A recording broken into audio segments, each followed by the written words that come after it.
You ever seen a ghost? Been abducted? Heard your name whispered from the other room when you're all alone? No, you say?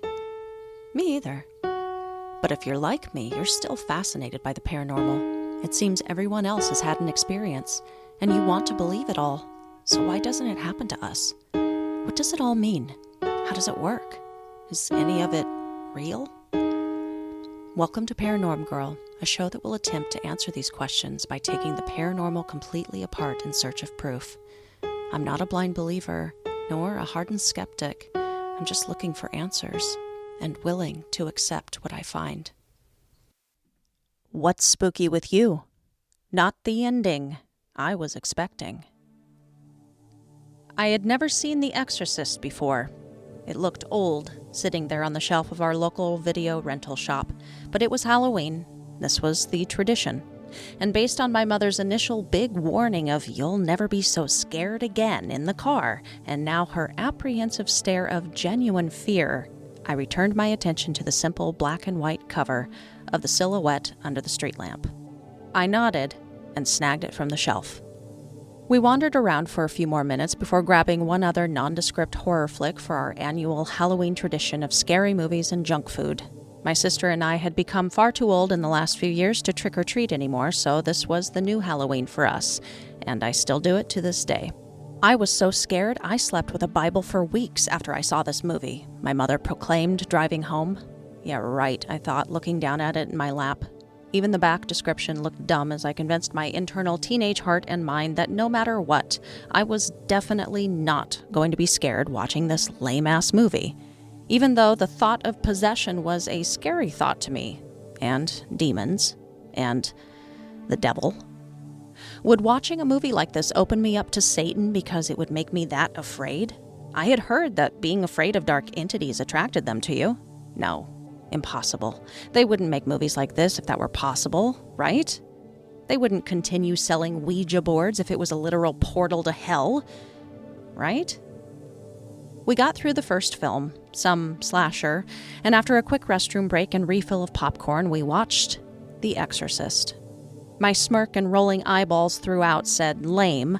My tightening stomach told me how I really felt by the time the credits began to roll. That wasn't bad at all, I said.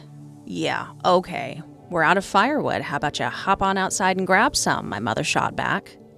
I sighed, put on my best bored face, and proceeded out the front door into the night, across the yard to the dark mound that was our unstacked firewood. My eyeballs peered into the quiet dark surrounding me. Scenes of projectile vomit and the violently unusual use of a crucifix replayed in my head as I bent over and started loading small chunks into the crook of my arm. My stomach was still tight, my ears were perked, my eyes were ready for any sudden movements in the shadows as I told myself there was nothing to be afraid of out here, and there was definitely nothing that was going to happen to me like it did to Reagan. My hand landed on one final piece of wood when I felt the presence behind me. And the second I felt the sharp, painful jabbing of bony fingers in my sides, I twirled and I swung. Couldn't help it. My firewood bat connected with a face. My assailant went down. The initial surge of adrenaline was replaced by remorse as I watched not a demon, but my friend, who had joined us for a movie night, cradling his now splinter-riddled cheek. We laughed about it later. So that was my own personal story about the first time I watched The Exorcist when I was young. While this ended up not being a paranormal, unexplainable tale, it was a memory that has stayed with me throughout life. Even then, this idea was terrifying for whatever reason. We weren't a religious family, didn't go to church or anything, didn't even own a Bible. So I can't tell you exactly how I learned about the concept of the demonic or how I already knew there was something to fear, but I was aware. And even then, I was resistant to full-on belief, had a little skeptical spark in me. I also had good reflexes. I still think back on my reaction to being poked and know, even after all these years, that should I find myself in a dangerous situation, my first reaction will be to strike. Welcome back to the Paranorm Girl podcast. I am your host, Kristen. So, As you might have gathered, we are indeed covering the story behind The Exorcist. It was made into both a book and then a movie, and in numerous ways, this story helped to define the demonic in our modern times. But talking about the story behind the writing and making of this cult classic brings up a severely dark side to possession, to exorcism, to demons in our pop culture, as if it weren't dark enough. And that dark side is possession and exorcism in children. This is going to be one of those episodes that might make you angry. Before we begin, I really hope y'all enjoyed my conversation with paranormal investigator Jason Fife. He is a cool dude. I had fun and very much look forward to hopefully having him back on for another conversation at some point. I have a very interesting conversation coming up here next week with world-renowned psychic lawyer and psychic explorer Mark Anthony. I am literally bursting with excitement to share that one with you guys. We will be talking quite a bit about his new book, The Afterlife Frequency. I've read it. I love it. I recommend it as someone who can really appreciate when science meets the paranormal on the playing field. It is right up my alley. If you guys want to get you a copy before listening to that episode, head on over to www.afterlifefrequency.com. Check it out. I think you guys would really dig it. And finally, before we get started today, let me smooch with our sponsor for a sec, My Rental Company in Pullman, Washington. Beautiful homes, awesome customer service. The process of moving or finding a new place to live can be stressful. Not with these guys. They are Pullman's go-to for high-quality rental properties. Call them. Do it. 509-338-4653. My Rental Company. Your property is our priority. Thank you guys for supporting the show. All right, let's jump in. The original novel, The Exorcist, was penned in 1971 by William Peter Blatty. 2 years later, he would also write the screenplay and produce the film version of the same name, directed by William Friedkin. The book was a success, and while the film, upon its initial release, had a bit of a rough start, the seemingly bad publicity of public outcry and cities trying to ban it from their local theaters put it smack dab in the center of a cultural conversation, helping it to become the first horror film to be nominated for an Academy, which I think that is so cool. I just learned that trivia. So the story, of course, follows the young daughter of a film actress who, after playing alone with a Ouija board she found in their attic with her imaginary friend, she begins to act strangely, using foul language and showing abnormal strength. Other things happen, her bed shakes, poltergeist-like activity occurs, and when a friend of the mother's is killed one night after babysitting a very clearly not well little girl, it is concluded that she is officially possessed and needs an exorcism. Cut to the chase, ultimately she is exorcised of her demon after some rather dramatic and graphic scenes of this ritual taking place. The puke scene, the crucifix scene, the neck twisting all the way around scene, truly iconic. Now, this story was inspired by a true-life account of a possession and series of exorcisms that took place in 1949 of a boy in Maryland. Blatty learned of and became inspired to write about this real-life case when he was attending Georgetown University. The real-life boy actually recently just passed away in 2020 at the ripe age of 85, and up until then had been able to maintain his anonymity after spending his entire life afraid that people were going to find out that he was that possession boy. His possession experience took place when he was 14 and suddenly began hearing knocking and scratching coming from within his bedroom walls. Some poltergeist activity occurred at this time, such as items flying around his room and his bed and chairs moving all on their own. The family's reverend cited these occurrences when he reached out to Duke University's parapsychology department, detailing out what was happening with this family, noting that the wooden floors of the house were all scuffed and scarred from the sliding of heavy furniture. Now, based on the account you read, they supposedly did run this kid through a battery of tests before they went the exorcism route. So that would be great if that is what happened. But from the sounds of his close relationship with his aunt, who was into spiritualism and taught him to use the Ouija board prior to her death. And from the sounds of the kind of fixed and overbearing type of personality his mother was, like, if you guys ever get the chance to look into the story and what all happened, there are a lot of instances that occur that seem very precise and directed and like convenient, like this story was always going to go this way. It was always going to end up in exorcism. So yes. Anyway, after making sure it wasn't anything explainable going on, the family's minister, apparently after himself witnessing some of the poltergeist phenomena, made the recommendation that they see a Catholic priest. The events that follow are a little long-winded and complicated, so just let me simplify them for you. The boy had numerous exorcisms in numerous locations across a couple of states. Throughout the course of his experience, he was seen by various clergymen and priests, a few of which corroborating some of the claims the boy was making about his bed shaking and objects moving on their own accord.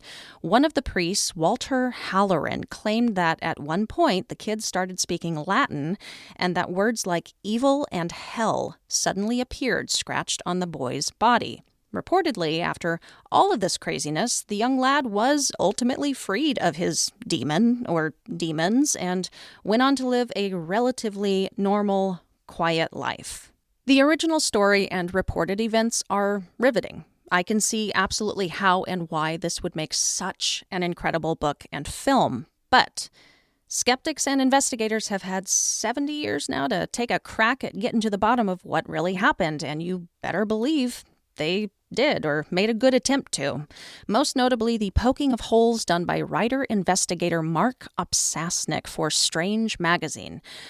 I've read through the stuff he found, and I gotta tell you guys, as soon as holes start getting poked in the most basic of information about a case, it makes it very difficult to find the rest of it credible. Mark discovered many of the details in this story to be altered, such as where the boy was reported to have been living, also whether adults actually took him first to Georgetown Hospital for treatment as had been reported. He also discovered that one of the exorcisms didn't even take place where it supposedly had, and that a lot of the commonly accepted aspects of the case were actually based on hearsay and not at all documented or fact-checked. He also found zero evidence that Father Edward Hughes, who supposedly performed the child's first exorcism at his family's home, did nothing of the sort. He never visited the family at their home. He never performed an exorcism on him after being admitted to Georgetown Hospital. There is a pretty well-known part to this story of the boy somehow managing to break off a piece of spring from his hospital bed and slashing the priest with it during the height of the exorcism. Unfortunately, Opsasnick could not find any actual documented evidence that this ever occurred. What Opsasnick did discover, thanks to the accounts of the family's neighbors and the boy's own friends, was that he had been a very clever trickster who had pulled pranks to frighten his mother and to fool children in the neighborhood. A skeptic named Joe Nickel poked holes in the words and messages purported to have been etched into the boy's skin. It seems that on one occasion, a word was discovered in a fairly hard-to-reach place, but Nichols said that a determined youth, probably even without a wall mirror, could easily have managed such a feat, if it actually occurred. Although the scratched messages proliferated, they never again appeared on a difficult-to-reach portion of the boy's anatomy. Others have brought up the spiritualism influence by the aunt. They've brought up the overly controlling nature of the mother, which we didn't really get to today, but know that she played a big role in how this story rolled out, and she even actually directed some of the story by putting two and two together at one point when scratching was heard under the floorboards or knocking or something along those lines, and she called out, "Is that you, Aunt Tilly?" And some have mused that perhaps the father, too, was in on this massive publicity stunt, creating the knockings and scratching noises himself. Though that option is only hard for me to buy, as from what I understand, it was radio silence from this family and the kid as soon as that final exorcism occurred. So they didn't get a book deal out of it. They didn't make any money off of it. In fact, the boy would spend the rest of his life hiding in plain sight. Is it possible that they enjoyed the media attention to begin with, but it just, got away from them? Absolutely. Demonically influenced, or an attention-starved family, or just a bratty teenage boy acting a fool. The story is still fascinating, however you want to swing it. All right, you guys, for the remainder of the episode, we're going to be getting into some cases of possession and a few fairly dark examples of exorcism recorded in children. Some of the more modern exorcisms, especially, that we will talk about are a bit upsetting. So major trigger warning here. A lot of these modern cases were done in a very DIY sense and ended horrifically. There's no easy way around it. They were terrible. So we shall tread through very delicately and respectfully on those. And if this is sounding like it ain't for you, that is totally okay. I understand. It's not my thing either, but it is part of this education on this subject that I think is important to at least be aware that it exists. So the first case I want to cover is actually quite old, but it's still considered a convincing example and classic case of demonic possession and exorcism. In 1865, two brothers, Theobald and Joseph Brunner, 10 and 8 respectively, out of nowhere began drawing pictures of demon-like characters on the walls of their bedrooms. Just as any child with a healthy imagination might talk to their imaginary friend, the boys would whisper at night to their demon friends that no one else could see. It is reported that every 2 or 3 hours, both boys would contort and knot their legs up with each other so tightly that no adult human pressure could untangle them. Shortly after this development, they began vomiting great quantities of yellow foam, seaweed, and foul-smelling feathers. It is said that until holy water was sprinkled in their room, it would remain unbearably hot in there even though the stove would be unlit. Reportedly, furniture would fly all over the place, windows would burst open, and the entire house would shake violently. Over time, it is said their bodies would start to bloat, and they continued with the vomiting of weird stuff that they reportedly had not eaten. They were often covered in the seaweed and vomit. Father Bray, who became involved in their case early on, reported that any time any clergyman or pious Catholic entered the home, the boys would crawl and hide under a table or the bed or even jump out the window to get away, as opposed to when someone of less fervent faith entered the home, the boys would be delighted, even one time exclaiming, "That one is one of ours. They should all be like that." Interestingly enough, the boys also ticked off another activity of demonic possession when they took on seemingly psychic abilities, and it is said they were able to predict the deaths of people who lived in their town. They were seen levitating at different points, and their fascination with the devil and hatred of any holy or sacred items increased. And finally, it is noted in the record of this account that the boys somehow acquired the ability to speak in languages that they did not know, including English, Spanish, and Latin. The boys themselves were French. For 4 years, the boys apparently suffered like this until finally they were sent to St. Charles Orphanage to undergo exorcisms. Theobald was sent first and spent the first few days in complete silence as he was held by 3 men and forced to stand before an altar. Finally, he broke his silence by proclaiming in a voice that was not his own that he had arrived and he was furious. Asked by a nun who he was, he replied, "I am the Lord of Darkness." The exorcism would continue with Theobald now in a straitjacket to keep from thrashing all over the place. When the father overseeing the exorcism called upon the Virgin Mary, Theobald screamed in agony and suddenly slumped over, immediately in a deep sleep. When he awoke, he didn't remember a thing and didn't know why he was there. His little brother would follow for his exorcism just a couple weeks later. His exorcism would be a little less intense, lasting only a few hours, but just like his brother, it would end with him suddenly falling into a deep sleep, and upon waking, not remember a thing and not know why he was there. The reason this is still considered one of the most convincing cases is the number of people involved, corroborating each other's versions of events that were taking place. The levitation, the vomiting, the blasphemy, the abhorrence of holy objects, household objects moving all on their own, the speaking of languages they didn't know, and the moments of clairvoyance. It's convincing because it would mean that not just all of the nuns at the orphanage or the priests who oversaw the case from start to finish, but that the entire village, who all were familiar with what was going on, of course, some of them and their families personally being affected by these boys' premonitions of death, it would mean that the people of the village were also lying, and this was one giant conspiracy and hoax. Entirely possible. Still a fascinating account. In August of 1893, a 17-year-old Sicilian girl suffered from a painful condition which her family suspected was being caused by demonic possession. They confirmed their suspicion with the village strega, or witch, who not only agreed, but impressively enough was able to provide the name, character, origin, and power of the demon who had taken over the girl's body. The strega recommended she perform a ritual on the girl to exorcise the spirit on the feast of the Assumption of the Virgin, thinking that day would be most fitting to cast out evil. On the scheduled day, the strega prepared a giant boiling hot bath containing snail shells, lobster claws, and nettles. The girl was then placed into the boiling water with a heavy blanket placed over her and 1.5 pounds of burning incense placed beneath. The shrieking of the girl went ignored. As soon as she lost consciousness from the pain, they pulled her parboiled body out of the bath and laid her on a bed.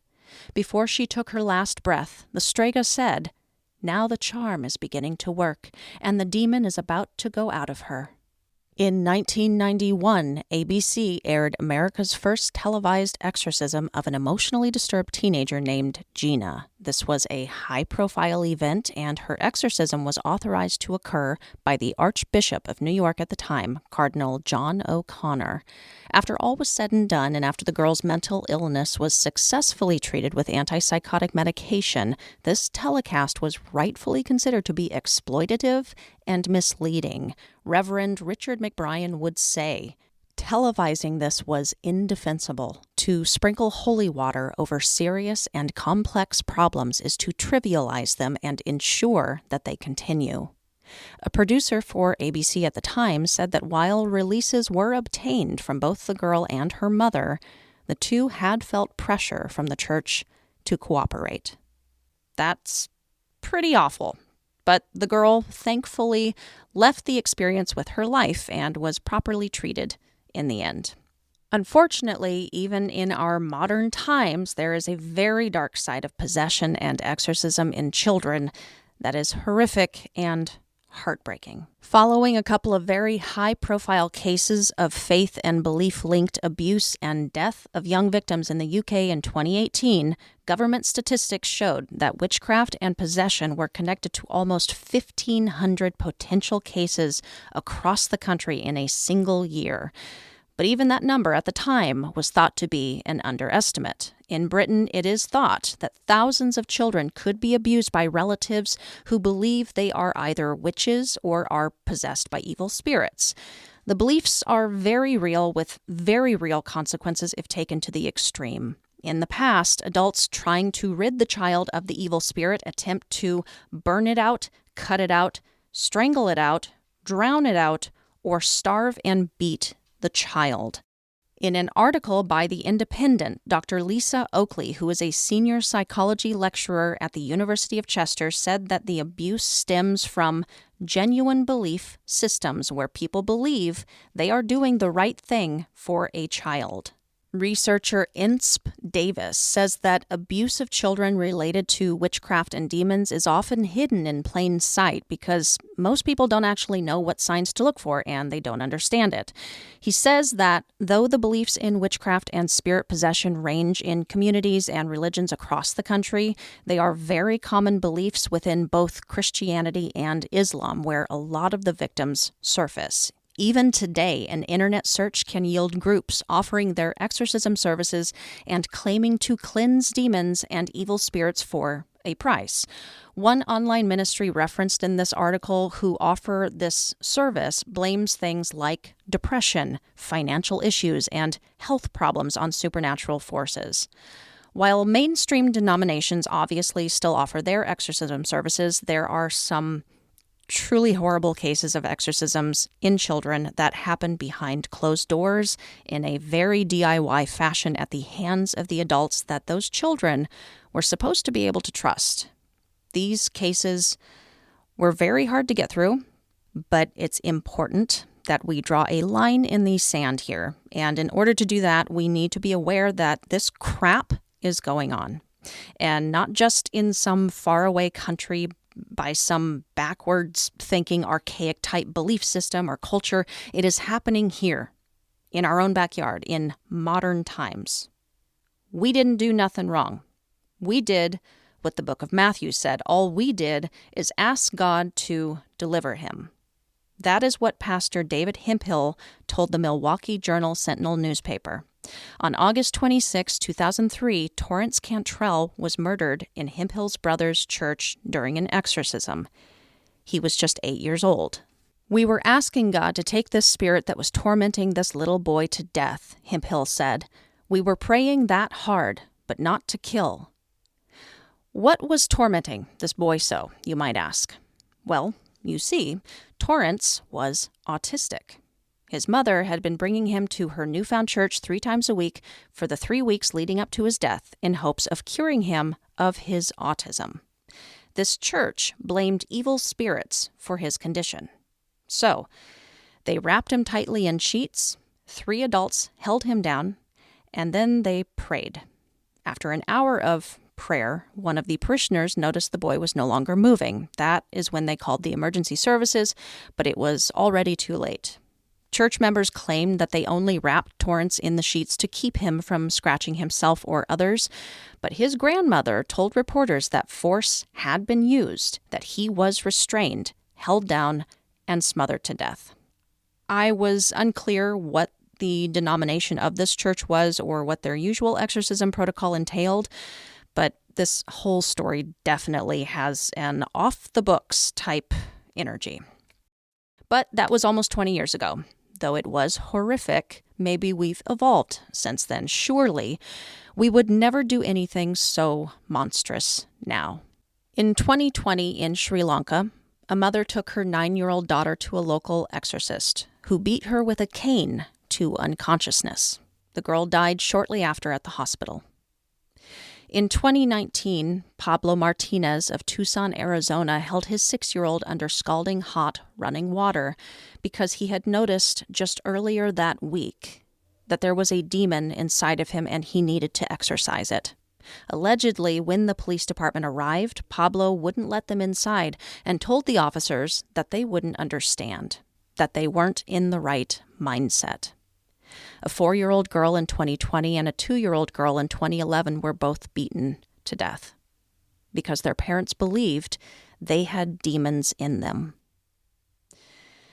And we're actually going to stop there because I think you guys get the point. If it is not obvious to everyone listening that there was nothing supernatural about these exorcisms, no demons involved, no Satan necessary, that every single one of these cases was torture and abuse at the hands of people and people alone, then I think maybe we've gone off the rails somewhere.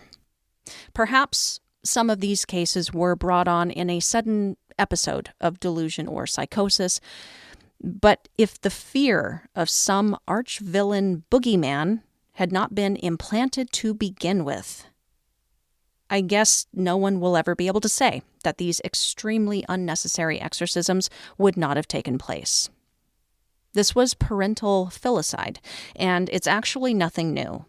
It's ugly, but has been occurring since the dawn of mankind. Today, it's estimated that 500 children die every year at the hands of their parents here in the United States. As with Britain, I'm willing to bet that number is a smidge low.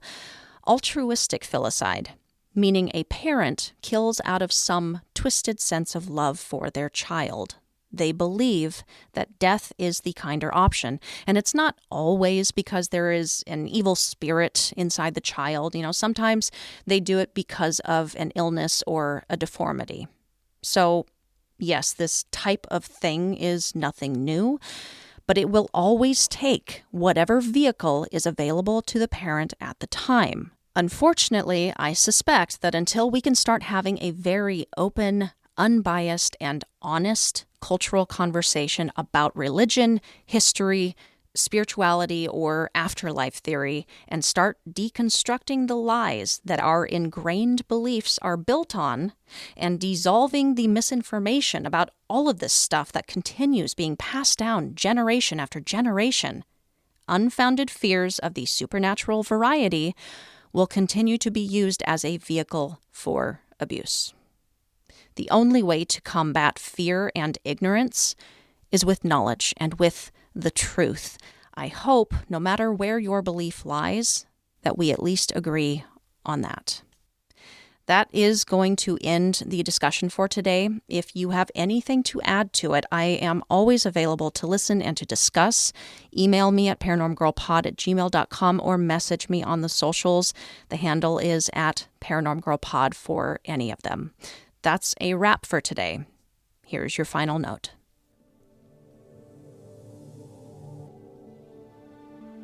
It's episodes like this that always remind me of why I started this journey to begin with.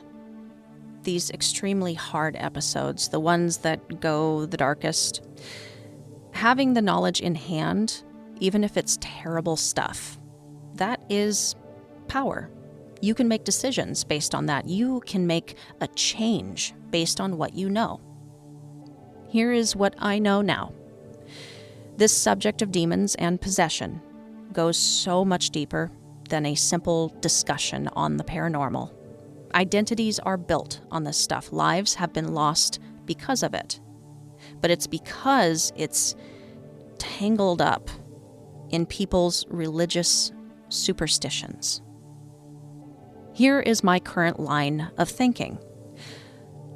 I need to separate the religious aspect from the paranormal aspect in order to keep going with this. I can't keep juggling demons with sin and the devil and the Bible because, quite frankly, while I am already inclined to think that these are two separate subjects to begin with, I am not going to argue someone on their religious beliefs. But ultimately, no, I don't believe that the devil must be real for demons to exist. And if that were the case, and that being said, if we could strip away doctrine and this fundamentalist view of darkness and evil and just inspect the demon as a standalone entity, I wonder if we might see something unexpected. So, here's how I'd like to proceed. While we do still need to take a look at other cultures' exorcism practices, the history of exorcism, and a tiny peek at the study of demonology itself, I'm not convinced of possession by evil spirits. There are aspects that make me hesitate, absolutely. But convinced? Not yet, anyway. So, I'm going to need to see the poltergeist activity, the levitation in motion, the books flying off the shelf, no fishing line, unedited. Thank you. If I cannot find something before the finale that convinces me beyond a shadow of a doubt that possession by an evil entity, or sure, a demon, is real, then it may be out of the question for me. But we shall see soon enough. And before I sign off today, I just wanted to say this. I've never had so many people of differing opinions involved in this show before. It is making it hard, but has been a good reminder to reel it back in, get back to the original idea, and make it simple for myself. So, for the pastors and priests who have followed me recently over on IG and Twitter, for those of the occult persuasion who have reached out, and for those of the horror crowd seemingly everywhere I turn, all of you are welcome. I hope you find something useful here. But you should know, there is going to be no agenda. I do this for the basic bitches like myself, the skeptical believers of the paranormal. It's not about a thrill, and it is not about a faith. We are fascinated by the mystery, the potential, the possibilities. And we crave the information. But at the end of the day, we just want the truth. Stay safe, keep the nightlight on, and sleep with one eye open. Nice buns, soft, fluffy, and ultra-low net carbs. Discover Hero Bread, the delicious ultra-low net carb bread with incredible taste and texture. Hero Bread has 0 grams of sugar and is under 100 calories per serving.